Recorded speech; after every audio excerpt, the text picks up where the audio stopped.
Assalamualaikum warahmatullahi wabarakatuh. Di video kali ini saya akan membahas mengenai bantuan yang sebelumnya cair lalu kemudian tiba-tiba nggak cair atau komponennya jumlah bantuannya itu berkurang, khusus PKH ya. Kalau Anda penerima bantuan sosial program Keluarga Harapan atau PKH yang mana pada saat pencairan bantuan sosial di tahap 4 di tahun 2022 kemarin itu Anda merasa jumlah bansosnya itu berkurang, tidak sama seperti di tahap-tahap sebelumnya, itu bisa jadi disebabkan dengan satu hal ini. Nah, di sini kita akan bahas bersama-sama penyebabnya apa. Tapi apabila Anda adalah peserta program BPNT, program sembako, yang mana tahun-tahun sebelumnya itu cair, lalu kemudian tiba-tiba nggak cair lagi, nah itu juga bisa disebabkan karena satu hal yang ini nih, yang mana yang akan kita bahas bersama-sama di video ini. Oke, apakah itu? Nonton video ini sampai habis dan dukung channel ini dengan cara klik like dan share ke seluruh sosial media yang Anda punya, serta klik subscribe dan juga aktifkan lonceng notifikasinya agar tidak ketinggalan dengan setiap informasi mengenai bantuan sosial yang terupdate di channel ini.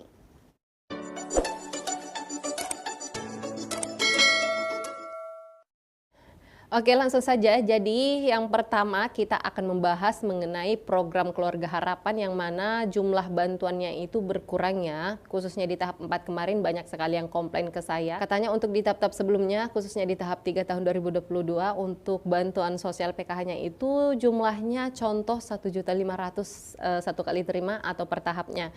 Tapi tiba-tiba di tahap 4 di akhir tahun 2022 kemarin itu berkurang. Yang mana tadinya mendapat 1.500.000 tapi di tahap 4-nya hanya mendapat 1 jutaan saja.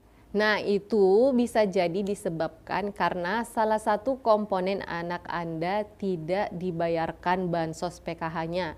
Cara cari taunya seperti apa? Pertama, Anda harus ngecek dulu nih, berapakah komponen yang Anda miliki. Contoh nih, di dalam satu kartu keluarga Anda itu memiliki, contohnya Anda memiliki satu anak usia dini. Nah, kalau untuk bansos anak usia dini itu, komponen anak usia dini yaitu per tahapnya Rp750.000.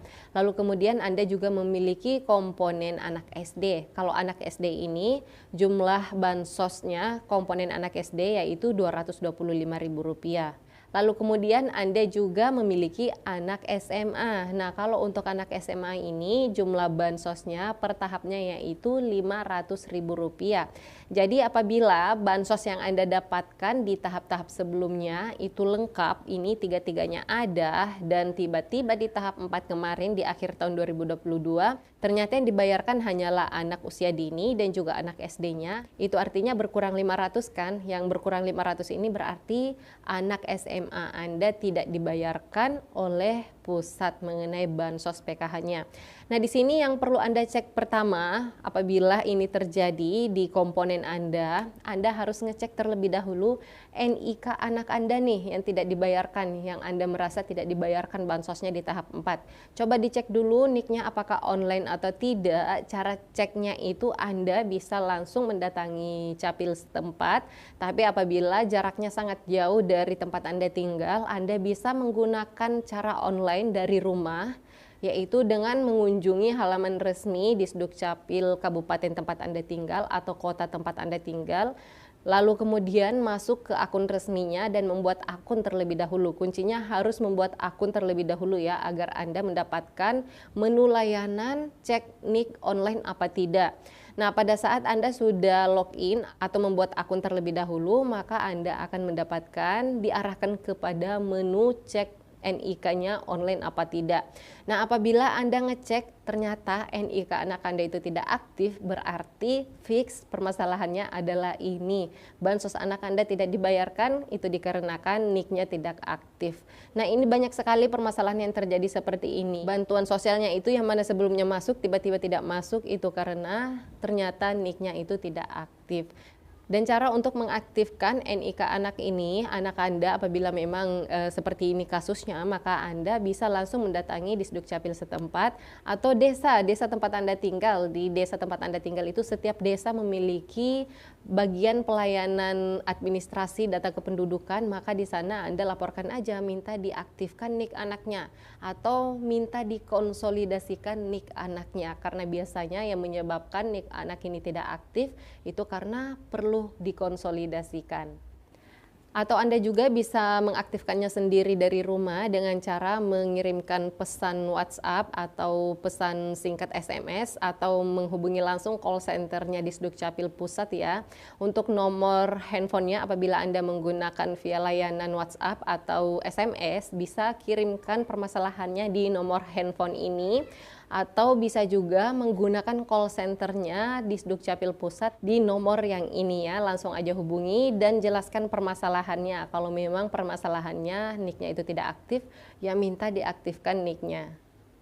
Sedangkan kalau menggunakan layanan SMS atau WhatsApp itu ada formatnya. Formatnya seperti ini ya, harus sama persis. Karena apabila formatnya berbeda biasanya tidak akan dilayani atau tidak akan ditanggapi, tidak akan direspon oleh operatornya. Nah, itu untuk yang pertama bisa jadi karena NIK-nya itu tidak aktif atau belum dikonsolidasikan sehingga bansosnya itu tidak dibayarkan oleh pusat. Dan yang kedua bisa jadi juga karena data anak Anda itu tidak sinkron antara DTKS dan juga Dapodik tempat anak Anda sekolah. Itu bagi komponen yang sudah bersekolah. Contoh misalnya anak Anda bersekolah di SD atau SMP atau SMA, bisa jadi data anak Anda yang ada di Dapodik ini yang tercatat di Dapodik sekolahnya ternyata memiliki perbedaan dengan data yang ada di DTKS. Sehingga tidak sinkron, akhirnya data anak Anda komponennya itu tidak terbaca di pusat lalu kemudian tidak dibayarkan untuk bansosnya.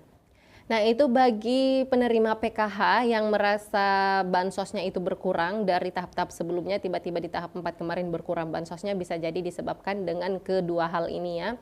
Lalu kemudian apabila Anda penerima BPNT program sembako, yang mana sebelum-sebelumnya Anda itu lancar-lancar aja menerima BPNT program sembako, tiba-tiba tidak aktif BPNT-nya lagi, tidak masuk lagi bansos BPNT-nya, itu bisa jadi juga disebabkan karena NIK-nya yang perlu dikonsolidasikan. Jadi perlu kita semua ketahui sekarang itu apa-apa semuanya memerlukan NIK yang online atau yang aktif agar kita bisa mendapatkan layanan publik seperti misalnya layanan perbankan, layanan kesehatan, dan juga untuk layanan perlindungan sosial seperti bansos. Jadi tidak ada salahnya apabila Anda merasa ternyata masih layak untuk menerima bantuan sosial BPNT program sembako tapi tiba-tiba tidak aktif datanya. Coba Anda cek NIK-nya terlebih dahulu apakah aktif atau tidak, dan caranya itu kurang lebih sama seperti tadi yang saya jelaskan.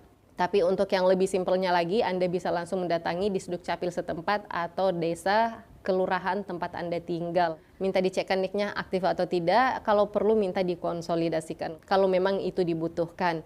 Dan itu yang pertama. Kemudian yang kedua, untuk BPNT ini bisa jadi juga BPNT program sembako Anda itu tidak masuk atau dinyatakan tidak aktif lagi, itu bisa jadi karena di menu kelayakan bansos ternyata Anda sudah dinyatakan tidak layak lagi menerima bantuan sosial, atau datanya menjadi data anomali, tidak diperbaharui atau tidak dimutakhirkan sehingga bansos BPNT Anda tidak aktif lagi atau tidak cair lagi. Nah, penyebab bansos Anda ini tidak dimutakhirkan atau misalnya di menu kelayakan bansos Anda dinyatakan tidak layak lagi menerima bansos, itu bisa jadi karena ternyata Anda sudah dinyatakan mampu secara sosial ekonomi. Itu yang pertama, bisa jadi Anda dinyatakan sudah mampu secara sosial ekonomi sehingga tidak lagi dinyatakan layak untuk menerima bantuan sosial BPNT program sembako. Atau mungkin Anda telah pindah alamat, pindah tempat selama kurun waktu yang cukup lama dan Anda tidak pernah melapor bahwa Anda pindah. Biasanya untuk petugas yang ada di desa atau kelurahan atau malah pendamping sosialnya itu memberikan keterangan bahwa Anda sudah pindah alamat. Apalagi kalau ternyata ditemukan Anda pernah berkali-kali tidak melakukan transaksi bansos, pengambilan bantuan sosial dikarenakan ternyata Anda sudah pindah alamat. Baiklah, itu saja informasi yang dapat saya sampaikan. Jadi apa yang saya sampaikan di sini itu adalah salah satu temuan-temuan yang kami temukan pada saat kami mencari tahu penyebab bantuan sosial PKH-nya KPMI itu berkurang di tahap 4-nya ternyata disebabkan dengan permasalahan-permasalahan seperti yang saya sampaikan tadi. Tapi tidak menutup kemungkinan ada lagi penyebab-penyebab lainnya dan tentunya biasanya tiap daerah itu berbeda-beda permasalahannya. Namun tidak ada salahnya untuk Anda ngecek sendiri apakah NIK anak Anda itu, komponen anak Anda itu aktif atau tidak dengan cara yang sudah saya sampaikan tadi. Baiklah, terima kasih banyak yang sudah menonton video ini sampai habis. Sampai ketemu lagi dan saya di video selanjutnya. Wassalamualaikum warahmatullahi wabarakatuh.